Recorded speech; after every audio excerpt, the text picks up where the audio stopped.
d'intéresser au potentiel du nouveau drone militaire américain et tout particulièrement à ses particularités hors du commun. La flotte aérienne américaine compte un tueur silencieux dans ses rangs, un petit oiseau de fer d'une capacité destructrice impressionnante, le MQ-9 Reaper, aussi appelé The Predator.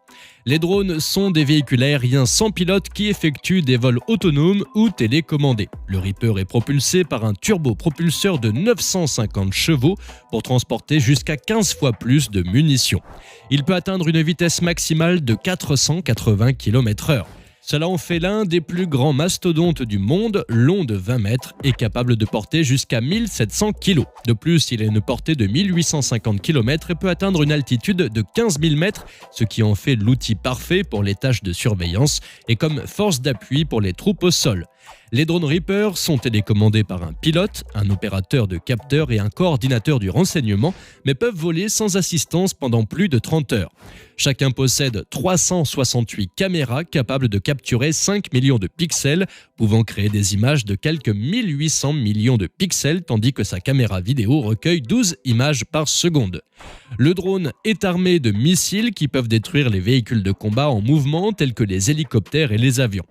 Sa capacité d'armement comprend des bombes intelligentes de 230 kg qui suivent leur cible. Il est capable de produire des images détaillées au moyen d'une télémétrie laser et d'un télémètre désignateur, dispositifs qui servent à guider et à localiser les munitions de ses armes. La télémétrie laser enregistre la distance à une cible en envoyant un faisceau laser sous forme d'impulsion. Cette impulsion est envoyée à la cible pour mesurer sa distance par rapport à l'avion. Et pour repérer la cible, il utilise le désignateur télémétrique, une source de lumière laser qui pointe vers la cible pour indiquer les bombes ou les missiles qui la manqueront.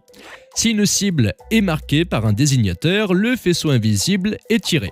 L'ensemble du système Reaper est transporté d'un endroit à l'autre à l'aide d'un avion de transport C-130 Hercule.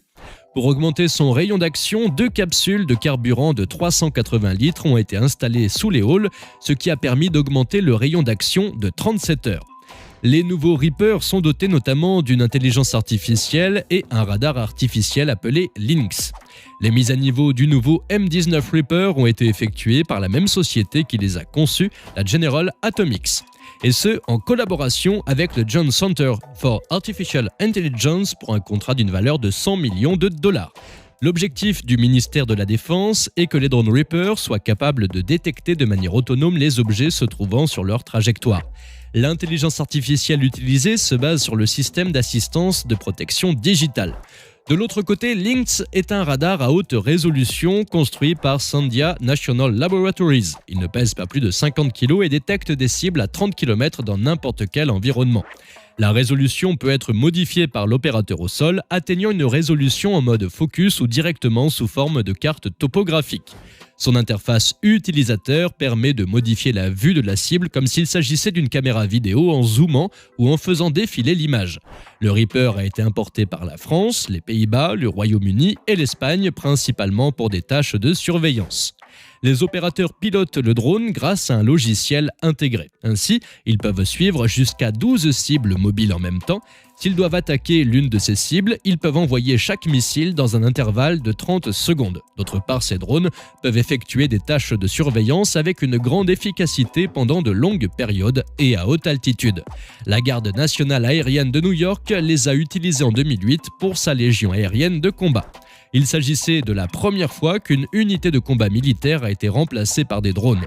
Ce drone est également utilisé par le service des douanes et de la protection des frontières des États-Unis pour protéger ses lignes territoriales. L'unité de l'US Air Force a déjà acquis plus de 300 exemplaires en 2021 dans leur version améliorée. Une lettre de l'armée de l'air américaine propose de réduire les achats d'avions de chasse dans le budget de 2022. À cet égard, Gordon Jandreau, secrétaire par intérim de l'armée de l'air, a déclaré que la flotte actuelle est suffisante pour répondre aux besoins opérationnels et de formation. Il n'est pas nécessaire d'acheter plus d'avions. L'objectif de cette nouvelle stratégie est de diversifier les actifs de défense. Il gérera l'utilisation d'une famille de systèmes interconnectés afin de réduire les coûts et d'accroître l'interopérabilité. Parmi ces systèmes de défense, de futurs achats de drones Reaper sont prévus par la Garde nationale aérienne américaine, certains législateurs pour leur circonscription et le Congrès. À ce titre, 286 millions ont été mobilisés par ce dernier pour acheter 16 drones Reaper supplémentaires. David McHugh, chef d'état-major adjoint de l'armée de l'air, a souligné qu'il existe une flotte de plus de 300 Reaper, mais qu'ils ont une durée de vie de 15 ans. Toutefois, de nouvelles améliorations permettront de prolonger leur durée de vie de plusieurs années. Au lieu de continuer la commercialisation des anciens modèles, General Atomics va fabriquer de nouvelles versions avec des mises à niveau intégrées. La prochaine génération du Reaper élargira ses capacités traditionnelles au combat aérien, à la défense des bases militaires et à la guerre électronique. Cela se traduit par l'ajout d'une cellule améliorée, d'un radar avancé et de logiciels sophistiqués. L'homme qui a inventé le Predator, considéré comme le père du drone, Karem, n'avait peut-être pas prévu de produire un drone de combat mortel. En effet, son objectif de base était de concevoir un robot volant. Aujourd'hui, cette révolution technologique reste dans le domaine militaire et gagne de plus en plus de terrain dans l'aviation civile. Né en Israël, Abraham Karem s'est intéressé à la conception des avions dès son enfance.